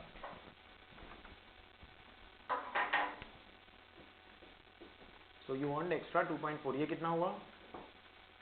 5 से मल्टीप्लाई कर दिया कितना? सो आपका earnings increase by how much? 12%। 112 का 20% is what you earn, that is 22.4। पहले आपका इनकम 20 था, the increase is 2.4 which is equal to 12%। How did you get that 12% increase? You are earning 20% of the 60% extra that you retain last year. Next year वापस वो extra जो amount बचेगा उसके ऊपर में वापस 20% कमाओगे। जो 60% रिटेन कर रहे हैं उसके ऊपर एक्स्ट्रा 20% अर्न कर रहे हैं ना। You are retaining 60% of which you are earning extra 20% every year. That is your earnings is increasing by 12%। So the growth rate in earnings is equal to what? 12%. So the growth rate in earnings is equal to what? Your retention ratio 60% into return on equity, that is, इसको अपने G is equal to BRT. B for retention ratio, ROE is R. In the short form we write this way. आप लोग का book में maximum जगह B into ROE लिखा होगा, जैसे भी बोल लो। In a very standardized manner we write growth is equal to retention ratio into return on equity. G is equal to BR. ये सब फॉर्मूला दे रहा हूं, एक साथ लिखा रहा हूं, ये वाला लिखिएगा खाली। G is equal to retention ratio into ROE, G is equal to BR. Did you understand why? Compounded नहीं, मतलब अपने 60% बचा रहे, वो 60 का 20% एक्स्ट्रा हमेशा अर्न कर रहे हैं। Your equity is increasing because of the retention part, and we are earning on that extra retention extra ना। So that retention ratio into ROE is giving us the growth rate of the earnings. बोलो, G is equal to BR works?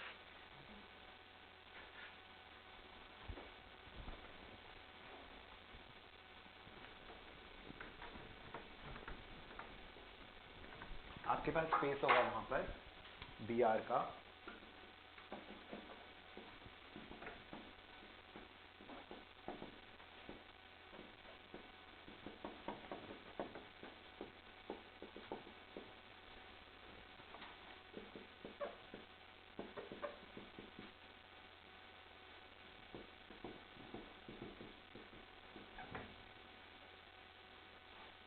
Earnings available for equity shareholders divided by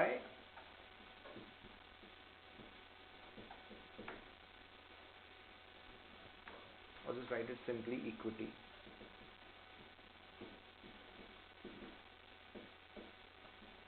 जब अपने equity का बात करते हैं, we talk about securities premium, general reserves, all those things included. When you're talking about equity, securities premium, general reserve, वो सब included होता है equity. That is all equity का part. Earnings available for equity shareholders, ये वाला part दे रहा हूँ, EAFESS का डिस्क्रिप्शन दे रहा हूँ।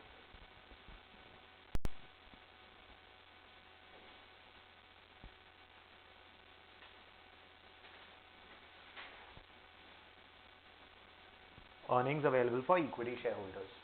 Done till here? उसके बाद ना एक स्टैंडर्डाइज थोड़ा सा फॉर्मेट ले लीजिए, वो आपको बहुत ज्यादा जगह काम आएगा कैपबज में, and specially in this chapter also. Although you know this, still just for the sake of revision एक बार ले लीजिए।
डन, सिंपल है, ये तो समझ में आ रहा है अपने लोग को। सेल्स माइनस वेरिएबल कॉस्ट करते हैं, कंट्रीब्यूशन मिलता है। Why do we call it contribution?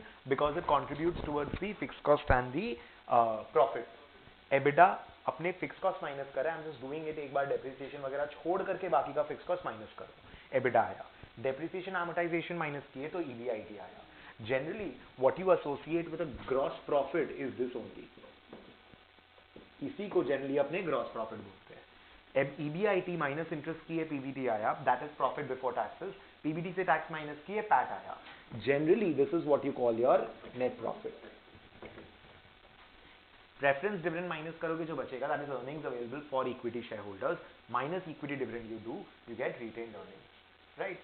That's your reserves and surplus, absolutely. So this gets added to your reserves and surplus. When you talk about an earning per share, that is equal to EAFESH by book value of equity, पूरा का पूरा. And when you talk about, sorry,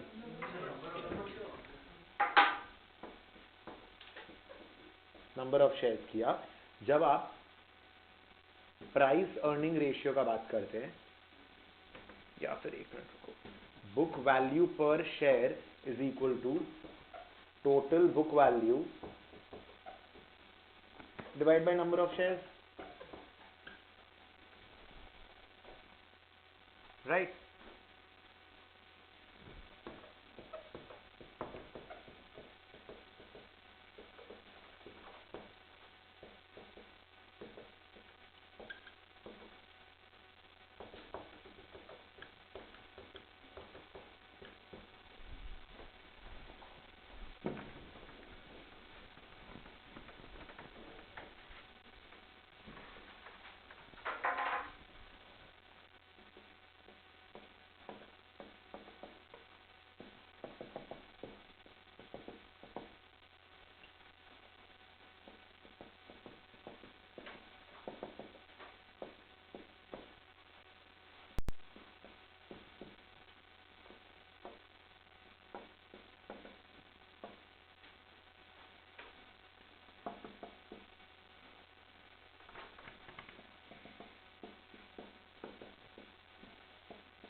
यहां तक सब समझ में आ रहा है?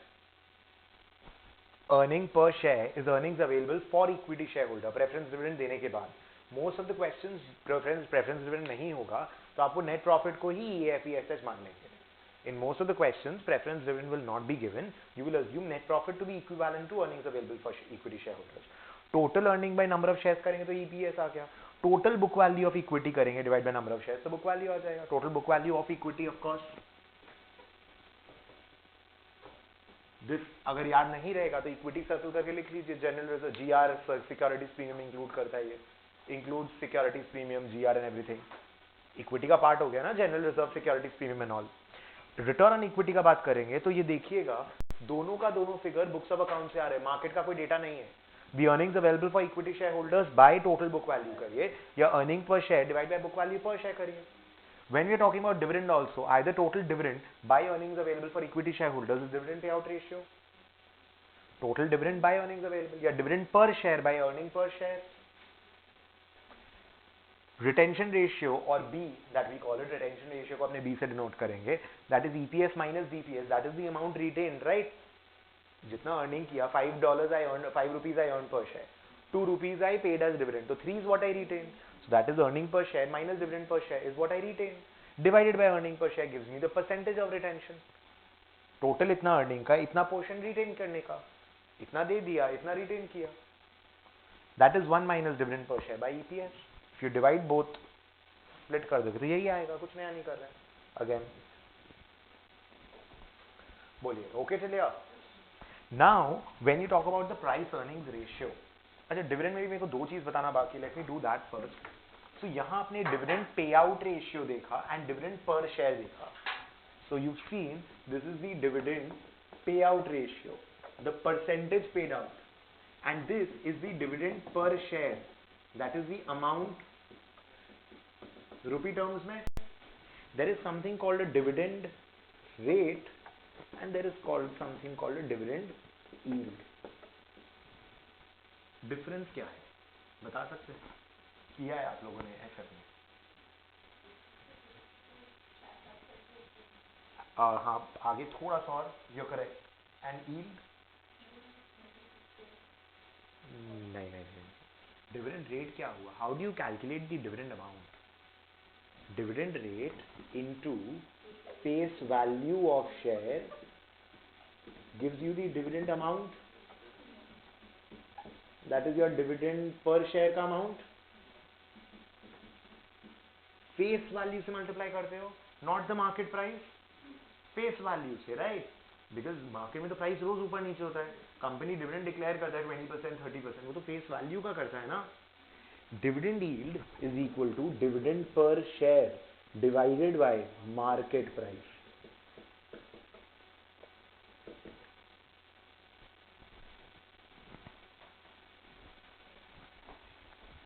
That is dividend yield. Dividend per share divided by market price. ये लिखिएगा.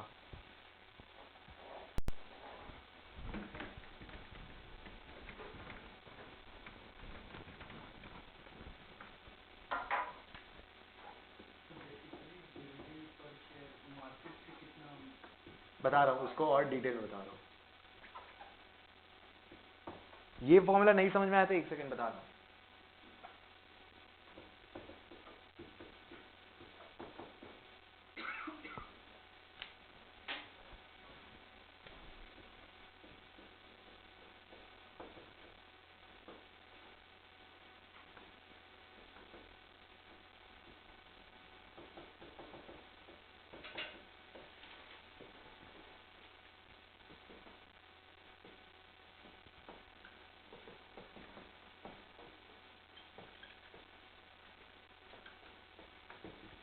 देखिए, making sense? I just rearrange the formula. d1 by p0 is equal to d1 by re minus g. re minus g इधर आया, p0 नीचे गया और g को उधर डाल दिया. सो re, my required rate of return, is equal to d1 by p0 plus g. यही फॉर्मूला रीअरेंज किया है. p0 is equal to d1 by re minus g. re minus g ऊपर आया, p0 नीचे गया, g को उस साइड भेज दिया plus g. Your required rate is nothing but, आज मेरे को स्टॉक से क्या चाहिए कि वो मेरे को रेगुलरली डिविडेंड दे और जब मैं बेचूंगा मेरे को कैपिटल गेन दे. मेरे को स्टॉक से कितना रिटर्न चाहिए? That it gives me a dividend yield part and it gives me a capital gain part in the form of growth. Company का ग्रोथ होगा तो कंपनी का वैल्यूएशन विल इंक्रीज ना, and that will give me capital gain. बोलिए सही है? I know lot of things एक साथ हो रहा है, डोंट वरी. 2-3 फॉर्मूला चीज और है, उसके बाद नेक्स्ट डे से भी स्टार्ट होते सम्स. ठीक है, यहां तक ओके है? बिकॉज हर समय कुछ कुछ छोटा छोटा लग ही जाएगा आपको, so I need to be very thorough with this. यहां तक ओके है everybody? Got it?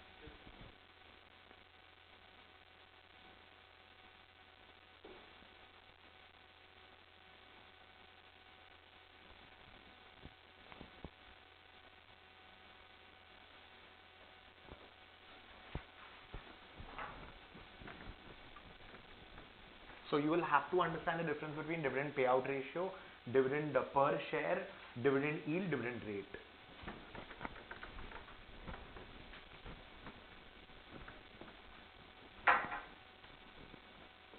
Very important ratio, price earning ratio. That is equal to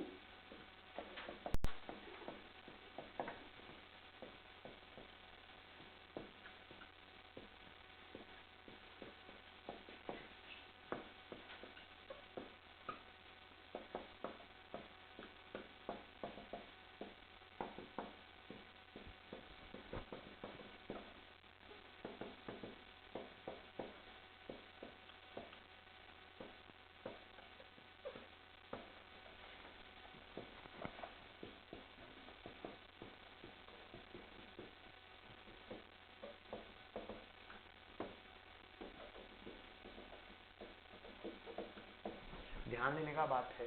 ROE का न्यूमरेटर क्या था? Earnings available. डिनोमिनेटर क्या था? इक्विटी. दोनों का दोनों बुक्स ऑफ अकाउंट से आया था ना. When we did ROE, return on equity, the return was based on PL account. The equity was based on balance sheet. But when you're talking about a price earnings ratio, the price is based on the market price per share and not based on book value. P ratio, market price per share by EPS, MPS by EPS लिख रहे हैं. उसके बाद MPS into number of share, numerator denominator दोनों को number of share से multiply कर रहे हो. Total market price, आज say for example, Infosys का share का price 1000 है and there are 1 lakh shares. तो पूरी की पूरी कंपनी को खरीदोगे, पूरी की पूरी कंपनी का कैपिटल कितना है? 1000 into 1 lakh, 1000 lakh. That is your market capitalization. The market price into number of shares is known as the market capitalization. कि पूरी की पूरी कंपनी का इक्विटी अगर खरीदने जाओगे तो कितने में मिलेगा? Book value might be only 500 lakhs, but market cap is 1000 lakhs. ये मार्केट प्राइस पर डिपेंड कर रहा है, बुक पर नहीं. लेकिन जो डिनोमिनेटर है वो पीएल अकाउंट से आया. So one figure is market figure, one figure is book value figures. ROE में दोनों का दोनों books of account से था. So what do you understand by a P ratio? When I give you a P ratio, let's say ये वाला understanding है, इसको साइड रखिएगा. Suppose I tell you 30:1 is a P ratio. इसका मतलब ये है for every 1 rupee that the company earns, I am willing to pay 30 rupees to buy that company. Company का 1 रुपया का कमाई के लिए मैं 30 देने को तैयार हूँ. That is what P ratio tells me. एक कंपनी का पी रेशियो 30:1 है, दूसरी कंपनी का पी रेशियो 17:1 है. आप बोलेंगे this company is more expensive, this is cheaper. कि एक कंपनी 1 रुपया कमा रहे तो आप बोलते हैं मैं 30 रुपए देने को रेडी हूं. For the same 1 rupee that the other company earns, you are willing to pay only 17. But don't you think it is possible, I am willing to give 30 rupees for 1 rupee का earning today because this company might be less risky, और this company का 1 rupee is gonna grow a lot in future. So when you compare two P ratios, just don't blindly say कि P ratio high है, company महंगा. Question में हो सकता है it is given कि this should be the P ratio.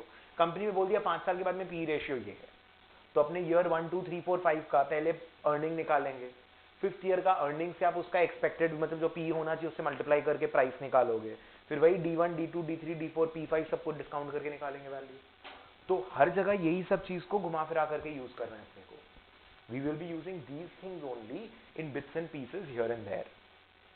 We will do it in detail. Difficult लग रहा होगा क्योंकि बहुत सारे फॉर्मूलाज एक साथ दे दिया है, बट देन उसके साथ जब प्रैक्टिस करना शुरू करेंगे ना, एक ही एक फॉर्मूला बार बार सामने आएगा.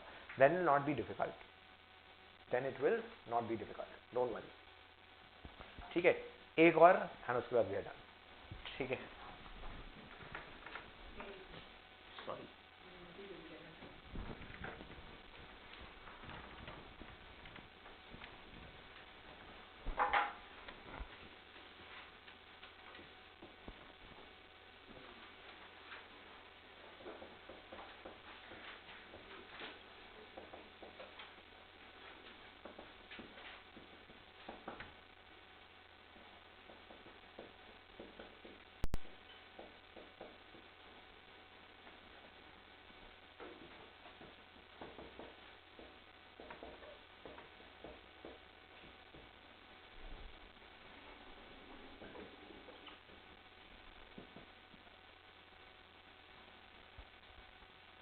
आरई का कैलकुलेशन भी लगेगा ना जब वैल्यूएशन करेंगे. We might need to calculate RE in some manner. These are the 3 ways in which RE का calculation might be required, and that last formula is known as the CAPM formula, and it is very frequently used. It is very frequently used. इसको CAPM क्यों बोलते हैं, formula derive करके दिखाऊंगा portfolio के class में. Portfolio the whole मतलब a good chunk of portfolio का theory is going to lead to the derivation of this formula only.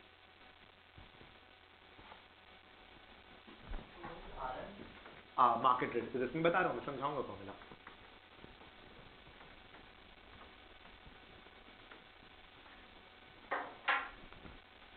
So this formula R is equal to D1 by P0 plus G, ये तो समझ चुके हैं. ये तो normal अपना कांस्टेंट ग्रोथ मॉडल से आ गया. कई बार अपने क्या बोलते हैं, आज आपका जो कंपनी है, इक्विटी है, शेयर है, that should give you a return little more than the risk free rate. Suppose it tells you that bond का यील्ड इतना है, रिस्क प्रीमियम इतना है, तो वो खाली ये बोल रहा है कि ये तो देखो, ये तो आप बिना रिस्क के इन्वेस्ट करते तो ही मिल जाता, एक्स्ट्रा भी आपको मिलना चाहिए because you taken a little bit of risk. So that is the risk premium approach भी बोलते हैं इसको. सो रिस्क फ्री रेट या बॉन्ड का यील्ड हो सकता है. It is possible that risk free की जगह आपको बोल दिया बॉन्ड का यील्ड, तो बॉन्ड का yield plus risk premium approach. Last one का formula is a problem. Now let me give you an example, RF is let's say 7%, तो ये हो गया आपका RF रिस्क फ्री रेट, ठीक है। RF is the risk free rate, RM is your market rate, market rate is let's say 15%, market का rate is let's say 15%, suppose RF risk free rate is 7, RM market rate is 15%, ठीक है।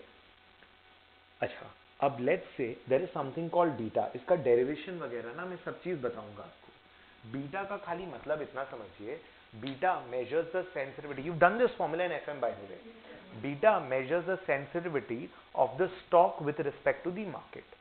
मतलब market एक कदम बढ़े, अगर beta is 1.5, market एक कदम बढ़ेगा तो स्टॉक 1.5 कदम बढ़ेगा।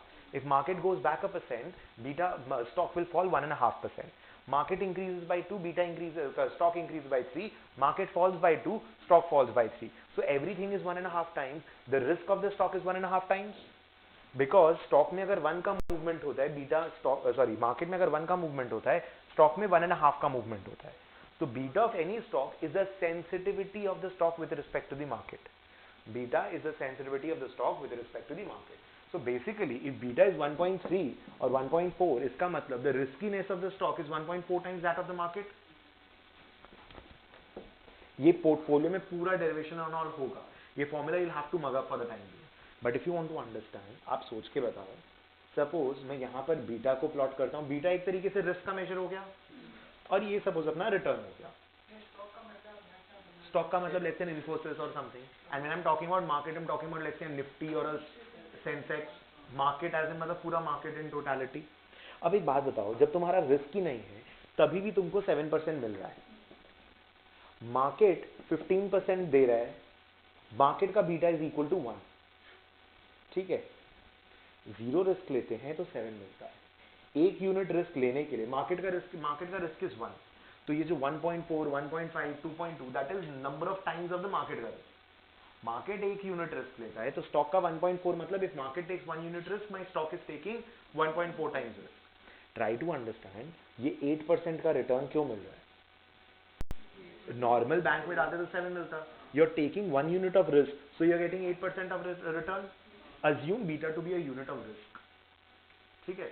तो 1 यूनिट रिस्क के लिए 8 मिल रहा है, तो 1.4 यूनिट रिस्क के लिए कितना मिलना चाहिए, 8 इंटू 1.4, और 7 जो मिल रहा था वो तो मिलना ही चाहिए ना। So what is the return you should get? 7 plus 15 minus 7 जो 8 है into 1.4,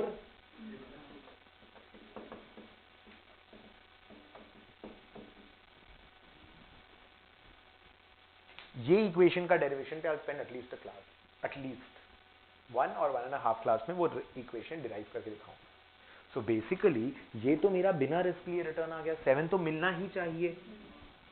उसके अलावा मेरे को हर 1 यूनिट रिस्क के लिए जो मार्केट को एक्स्ट्रा मिल रहा है 1 यूनिट के लिए उतना मिलना चाहिए। मैंने जितना अमाउंट ऑफ रिस्क लिया है उतना ज्यादा रिटर्न मिलना चाहिए।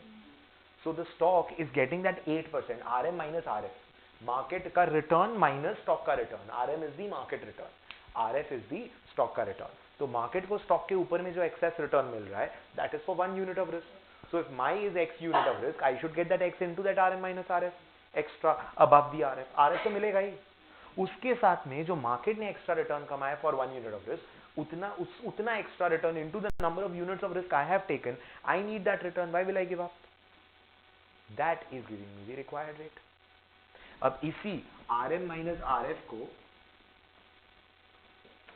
MRP भी बोलते हैं, that is market risk premium.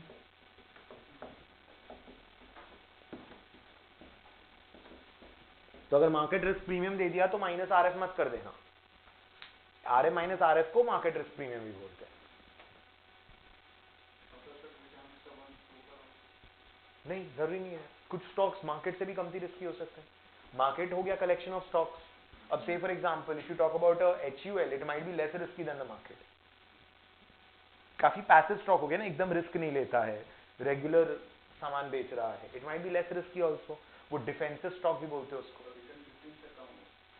Yes होगा कम, तो रिस्क भी तो कम होगा ना, जितना रिस्क उतना return. So risk is less than 1, your return is less than 15, simple. Capital asset pricing model, CAPM. We'll do the derivation of the formula in portfolio, don't worry. and be the most interesting formula to derive, honestly. बोलिए ठीक है. हाँ क्या चीज? RM मतलब market risk, market return. RF is your risk free rate. So market return minus the risk free rate is the market excess market risk premium. Market का risk लेने के कारण ये प्रीमियम रिटर्न मिला ना. मार्केट का beta is equal to 1. Beta को एक तरीके से मेजर ऑफ रिस्क है. एक यूनिट का 8% मिलता है तो जितना यूनिट मेरा स्टॉक का होगा उसके लिए कितना परसेंट मिलेगा, that into 8%. 7% what you are getting. Market का जो 15% मिल रहा है ना मार्केट को, वो पूरा का पूरा रिस्क लेने के कारण नहीं मिल रहा है. 7 तो फ्री का आपको ऐसे ही मिल रहा था. तो वो 1 यूनिट का जो रिस्क ले रहे हो, your line will be something of this sort. The 7%, 8% delta y by delta x, slope of the line, the extra 8% you're getting for 1 unit of risk. You're not getting the whole 15% for 1 unit of risk. 7 तो free का ही मिल रहा था. जो extra 8 मिला है वो 1 unit के लिए मिला है. तो 1.4 यूनिट्स अगर मैं लूंगा तो मेरे को कितना मिलेगा? 1.4 into 8. एंड 7 तो ऐसे भी मिल ही रहा था. बोलिए clear everybody? Sure? Perfect. Let's keep it till here. We'll start off from here on Friday.